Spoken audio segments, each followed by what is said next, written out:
सुप्रभात बच्चों, good morning. Class 12 chemistry के पीरियड में मैं एक बार फिर से तुम सबका वेलकम करती हूँ बेटा।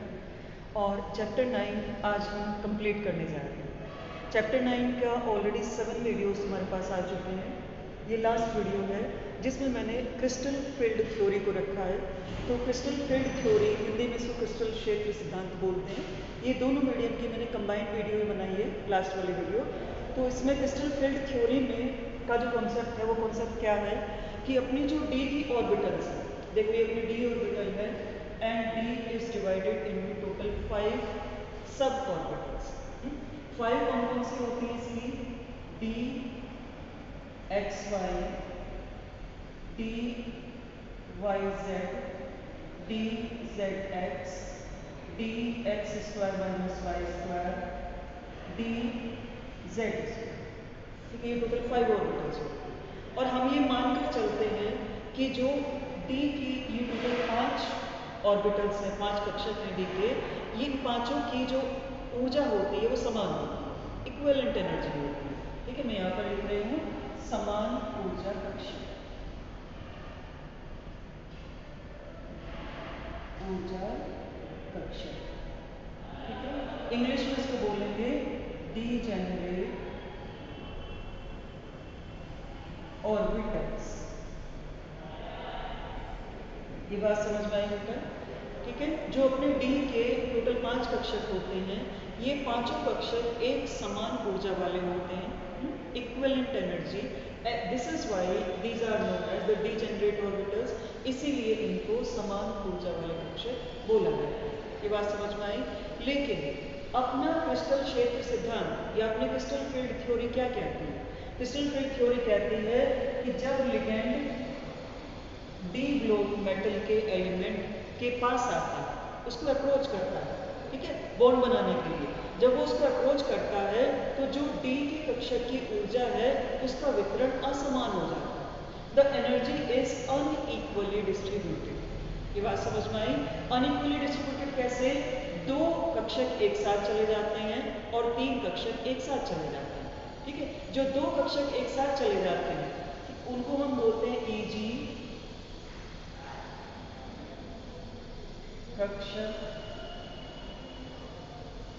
ऑर्बिटल। ठीक है, और जो बाकी के 3 एक साथ गए हैं उनको हम बोलते हैं T2G ऑर्बिटल्स या कक्षक, T2G कक्षक और EG कक्षक। ठीक है, अच्छा अब इसका डिस्ट्रीब्यूशन कैसे होगा, कैसे हम इसको डायग्राम की हेल्प से बता सकते हैं, वो बताने के लिए हम हेल्प लेते हैं 2 ज्योमेट्रीज। किस किस ज्योमेट्री का? सबसे पहले ज्योमेट्री अपनी चतुष्फलकीय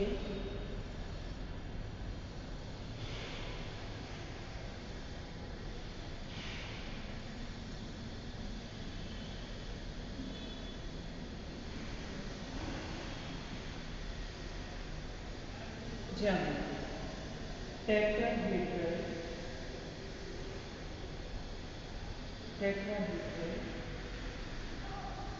कॉम्प्लेक्स। ठीक है, टेट्राहेड्रल कॉम्प्लेक्स में क्या होगा?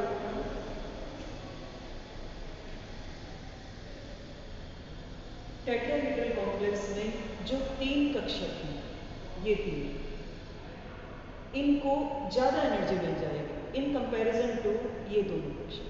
कारण क्या होता है कि ये तीनों कक्षक लिगेंड के, ये जो कक्षक हैं तीनों जो ऊपर जाएंगे ज्यादा एनर्जी वाले होंगे, ये लिगेंड के पास होते हैं, इसलिए एनर्जी इनको ज्यादा मिल जाती है। देखो मैं डायग्राम से इसको बताने की कोशिश कर रही हूँ। यहाँ पर अपने टोटल 5 कक्षक थे,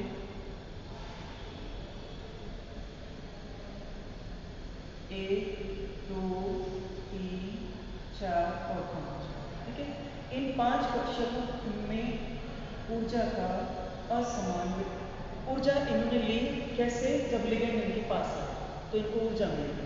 ठीक है, ऊर्जा मिलने के बाद ये कक्षक अपने यहाँ आ गए। यहाँ आने के बाद अब इसमें ऊर्जा का असमान वितरण हो जाता है और उस असमान वितरण में 3 कक्षक तो ऊपर आ जाएंगे और 2 कक्षक नीचे आ जाएंगे।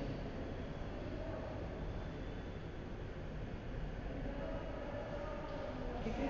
ये जो कक्षक ऊपर आए हैं इन कक्षक को हम बोलते हैं T2G।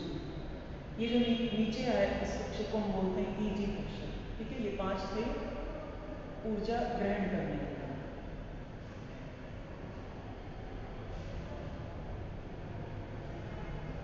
ऊर्जा ग्रहण करते हैं, ठीक है। और ये ग्राउंड स्टेट, इसको हम बोलते हैं ग्राउंड स्टेट या वास्तविक ऊर्जा स्तर। ये इनका वास्तविक ऊर्जा स्तर। फिर इन्होंने ग्रहण की ऊर्जा ग्रहण करने पर जो T2G वाले कक्षक थे वो लिगेंड के पास थे, इसलिए उनको ज़्यादा ऊर्जा मिल गई और वो ऊपर दिखाई दे रही है। क्योंकि ज़्यादा ऊर्जा वालों को हम ऊपर दिखाएंगे, इनकी ऊर्जा कम रह गई तो इनकी कम ऊर्जा के कारण इनको हमें नीचे बताना पड़ा। ठीक है, जिनकी ऊर्जा ज़्यादा थी बेटा, उनकी ऊर्जा कितनी ज़्यादा थी? जैसे टोटल हम अगर माने कि टोटल ऊर्जा इनकी 5 थी, टोटल ऊर्जा इनकी 5 थी। इस 5 ऊर्जा में से 3/5 भाग तो ऊपर गया डेल्टा O और 2/5 नीचे आया डेल्टा O। अब ये डेल्टा O क्या है? डेल्टा O है जो ऊर्जा इनकी स्थायित्व की ऊर्जा है, डेल्टा O। ठीक है, डेल्टा 0 बोलते हैं वैसे तो, जो इनके स्थायित्व की ऊर्जा है उस स्थायित्व की ऊर्जा का 2/5 भाग, क्योंकि ये 2 कक्षक है और टोटल मिला के अपने 5 कक्षक हैं, तो 2/5 भाग नीचे और 3/5 भाग ऊपर वितरित हुआ। इसीलिए असमान वितरण के कारण इनका स्तर अलग अलग हो जाता है। T2G ऊपर दिखाई देता है, EG नीचे दिखाई देता है। कारण क्या है कि T2G लिगेंड के पास है, लिगेंड के समीप। ठीक है, क्लोजर टू द लिगेंड, ये लिगेंड के पास है। ये बात समझ में आई बेटा? तो ये था अपना, अगर चतुष्फलकीय ज्यामिति है या टेट्राहेड्रल कॉम्प्लेक्स है, तो टेट्राहेड्रल कॉम्प्लेक्स में जो अपनी क्रिस्टल फील्ड थ्योरी है या क्रिस्टल क्षेत्र सिद्धांत है वो कैसे काम करता है।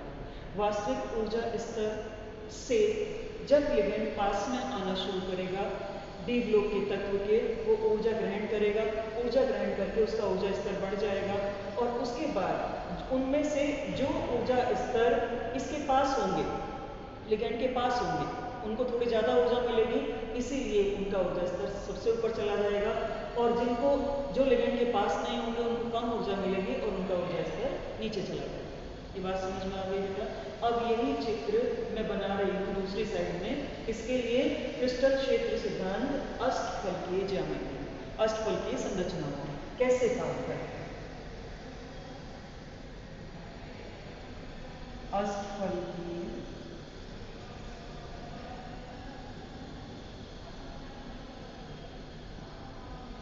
ज्यामिति, ठीक है, अष्टफलकीय ज्यामिति को हम बोलते हैं ओक्टाहेड्रल कॉम्प्लेक्स। ठीक है, यहाँ पर कैसे काम करेगा?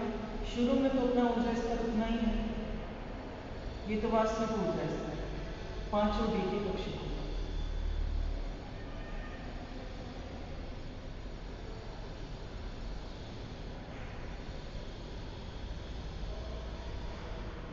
वास्तविक ऊर्जा स्तर, ठीक है, इसको बोलते हैं ग्राउंड स्टेट। ये बात समझ में आई बेटा? अब क्या होगा, जैसे लिगेंड इसके पास आएगा ये ऊर्जा ग्रहण करेगा और ऊर्जा ग्रहण करके एक कक्षक यहाँ पर आ जाएगा। ठीक है, अब फिर से असमान वितरण होगा, EG कक्षक और ये T2G। ठीक है, यहाँ पर अपना जो ऊर्जा का वितरण है 3/5 डेल्टा O और 2/5 डेल्टा O। ठीक है, जो ऊर्जा है डेल्टा O कुल मिला के पांचों डी कक्षकों की ऊर्जा, उसका 2/5, 2 कक्षक ऊपर है, 2/5 भाग ऊपर चला गया। मतलब ये वाला जो भाग था इस बार जो Eg कक्षक थे, ये Eg कक्षक लिगेंड के पास, लिगेंड के समीप, ठीक है, closer to the ligand, closer to the ligand. और जो लिगेंड के पास नहीं आता, जब लिगेंड ने अप्रोच किया तो उसके पास नहीं आ पाए, ये 3 कक्षक नीचे की तरफ आ गए। ये T2G कक्षक हैं अपने अष्टफलकीय ज्यामिति में या ओक्टाहेड्रल कॉम्प्लेक्सेस में। जो नीचे की तरफ रह गए उनका ऊर्जा स्तर कम रहेगा, जो ऊपर की तरफ चले गए उनका ऊर्जा स्तर बढ़ जाता है। तो ये अपना अष्टफलकीय ज्यामिति। अब एक चीज और है बेटा कि अब जो वितरण होगा इलेक्ट्रॉनों का, जैसे डी में हम वितरण इलेक्ट्रॉनों का कैसे करते थे, पहले 5 इलेक्ट्रॉन एक साथ भेजते थे। अगर ये कक्षक है तो हम कैसे वितरित करते थे, 1 2 3 4 5। अब ऐसे वितरित नहीं करेंगे। क्रिस्टल फील्ड सिद्धांत के अनुसार पहले इसमें एक इलेक्ट्रॉन जाएगा, दूसरा इलेक्ट्रॉन जाएगा, उसके बाद हमें ये देखना है कि लिगेंड की प्रकृति क्या है।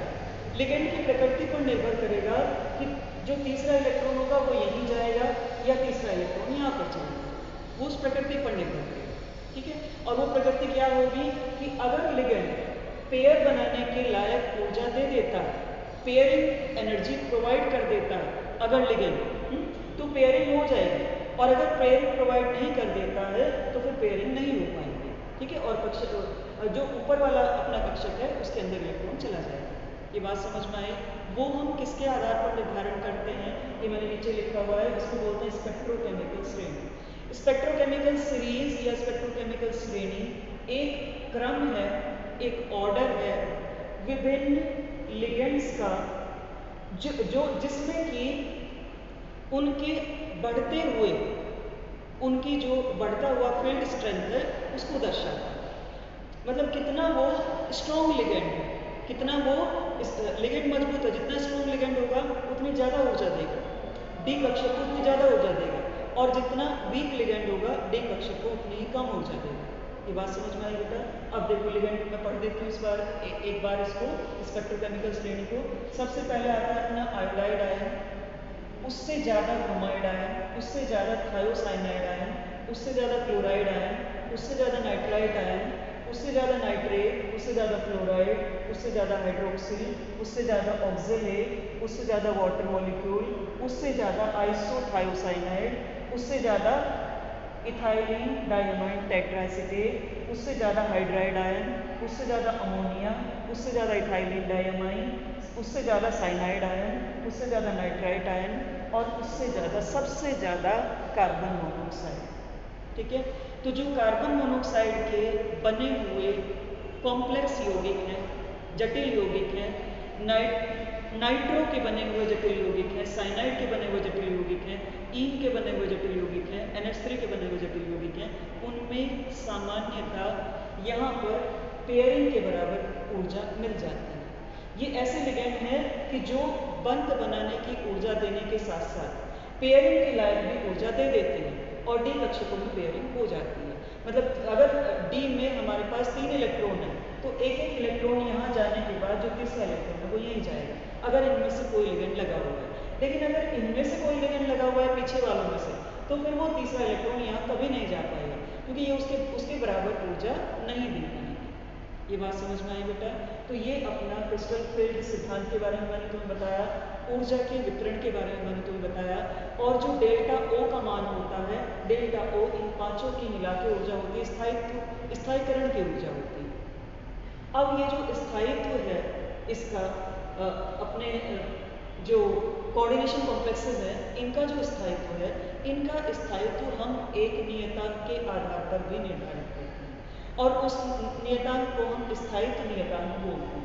देखो मैं एक यहाँ पर समीकरण लिख रही हूँ, और उस समीकरण के आधार पर हम नियतांक ज्ञात करेंगे, ठीक है। समीकरण क्या है, एक धातु है जो 4 लिगेंड से जुड़ी है, ठीक है। मैं यहाँ पे लिख देती हूँ बेटा, ये धातु है N+2, ठीक है, और ये 4 लिगेंड से जुड़ गई, N 4L माइनस, ठीक है। ये 4 लिगेंड के साथ जुड़ गई, जुड़ने के बाद ये क्या बनाएंगी, N L4 और 2 आवेश तो संतुलित हो जाएगा, 2 इसके पास बचा रह जाएगा -2। ठीक है। अब अगर इस समीकरण का हमें नियतांक निकालना है तो नियतांक कैसे निकाला जाएगा? K बराबर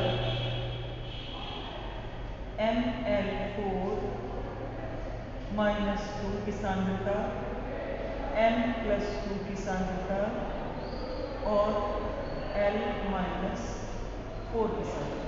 ठीक है। एक बार इंग्लिश में बता देते हैं बेटा, जो हमने इक्विलिब्रियम वाले चैप्टर में पढ़ा था कि हम इक्विलिब्रियम कांस्टेंट कैसे निकालें। अगर कोई केमिकल रिएक्शन अपने पास है तो जो केमिकल रिएक्शन में प्रोडक्ट होते हैं दाहिने हाथ की तरफ जो लिखे हुए होते हैं उनको ऊपर रखते हैं, और जो अपने रिएक्टेंट होते हैं बाएं हाथ की तरफ जो लिखे हुए होते हैं उनको नीचे रखते हैं। उनको प्रोडक्ट और रिएक्टेंट दोनों की जो रेशो आती है वो रेशो नियतांक के बराबर होती है। अब उस नियतांक को तो हम बोलते थे इक्विलिब्रियम कांस्टेंट, साम्यावस्था नियतांक, लेकिन इसको यहाँ पर हम बोलेंगे स्टेबिलिटी कांस्टेंट। ठीक है। तो ये जो K आया यहाँ पर, ये क्या आया? KS, it is stability constant.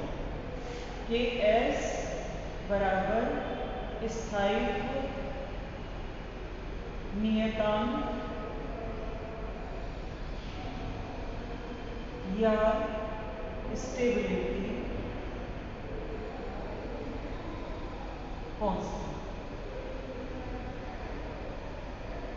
ठीक है। ये बात समझ में आ गई बेटा? तो ये अपने कुछ टॉपिक्स थे जो बचे हुए थे वो मैंने तुम्हें बता दिए हैं। अब थोड़ा सा 1-2 यूजेस भी बता देती हूँ उसके, वैसे बोर्ड पर स्पेस नहीं है लिखने के लिए, पर फिर भी 1-2 यूजेस तुम्हें बता देती हूँ उसके कि कहाँ कहाँ पर कोऑर्डिनेशन कंपाउंड्स को हम यूटिलाइज करते हैं।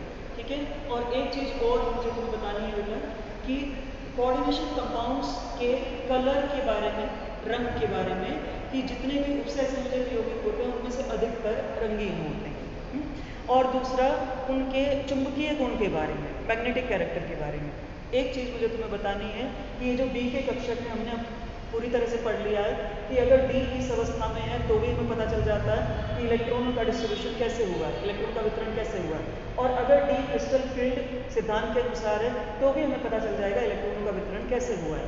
इलेक्ट्रॉनों के वितरण के आधार पर अगर अपना जो जटिल यौगिक बन रहा है, कॉम्प्लेक्स कंपाउंड बन रहा है, उस कॉम्प्लेक्स कंपाउंड में डी कक्षक में अगर अनपेयर्ड इलेक्ट्रॉन प्रेजेंट होते हैं, कोई सिंगल इलेक्ट्रॉन प्रेजेंट होता है, अकेला इलेक्ट्रॉन अपने ऑर्बिटल में रखा होता है, तो वही जो यौगिक होते हैं उन्हीं में कलर देखा जाता है, वही कलर्ड कंपाउंड बनाते हैं, और उन्हीं को हम पैरामैग्नेटिक मानते हैं। पैरामैग्नेटिक का मतलब अनुचुंबकीय मानते हैं। तो ये मैं यहाँ पर एक सेंटेंस में लिख देती हूँ तुम्हारे लिए कि जो अनपेयर्ड इलेक्ट्रॉन है वो अनपेयर्ड इलेक्ट्रॉन डिसाइड करते हैं कलर को और पैरामैग्नेटिक कैरेक्टर। अनपेयर्ड इलेक्ट्रॉन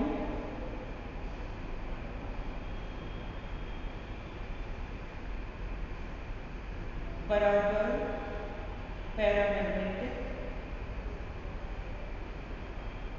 जिसको हम अनुचुंबकीय बोलते हैं।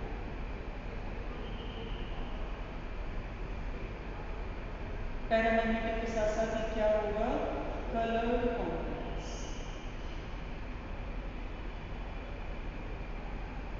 ठीक है। डी के किसी भी कक्षक में यहाँ पे अनपेयर्ड इलेक्ट्रॉन हो, यहाँ पे अनपेयर्ड इलेक्ट्रॉन हो, अगर अनपेयर्ड इलेक्ट्रॉन डी के किसी भी कक्षक में उपस्थित हैं तो वो पैरामैग्नेटिक माना जाएगा, हिंदी में अनुचुंबकीय बोलते हैं, और वो रंगीन कॉम्प्लेक्स बनाएगा, रंगीन यौगिक बनाएगा। ये बात समझ में आई बेटा? अब जो डी, ये अपने हमने कोऑर्डिनेशन कंपाउंड्स पढ़े हैं, इन कोऑर्डिनेशन कंपाउंड्स का जो उपयोग है, देखो एक तो अपना इनका उपयोग किया जाता है अपना जब सॉल्ट एनालिसिस करते हैं, जब तुम सॉल्ट निकालते हो, कि जैसे निकल का, निकल अपने सिलेबस में है निकालने के लिए, निकल के लिए हम डाइमिथाइल ग्लाइऑक्साइड डालते हैं, तो डाइमिथाइल ग्लाइऑक्साइड डालने पर एक ब्लू कलर का कॉम्प्लेक्स बन जाता है। ठीक है। आयरन का पता लगाने के लिए हम K4Fe डालते हैं, ब्लू कलर का कॉम्प्लेक्स बन जाता है। ठीक है। तो जो डी ब्लॉक के मेटल्स हैं अपने सॉल्ट एनालिसिस में, लवण परीक्षण में जो उपस्थित होते हैं, उन लवण परीक्षण में उन डी ग्लोब के तत्वों को हम कोई भी एक उपसय संयोजक यौगिक डालकर जो रंगीन होता है, क्योंकि रंगीन मैंने तुम्हें बता ही दिया कि जिनमें भी डी कक्षक में इलेक्ट्रॉन अकेला उपस्थित होगा वही रंगीन होंगे, वही कलर्ड होंगे। तो उसके आधार पर हम ये पता लगा सकते हैं, कलर चेंज के आधार पर हम ये पता लगा सकते हैं कि हमारा ये आयन उसमें उपस्थित है या नहीं। जैसे आयरन के लिए, कोबाल्ट के लिए, निकेल के लिए, इनके लिए हम कलर्ड कॉम्प्लेक्स बना के पता लगाते हैं।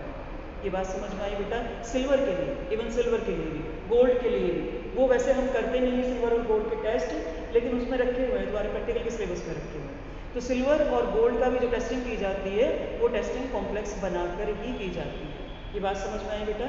एक बार अपनी बुक में लास्ट पेज पर ये दिया हुआ है इनके उपयोग, उसकी एक बार रीडिंग लगा लेना।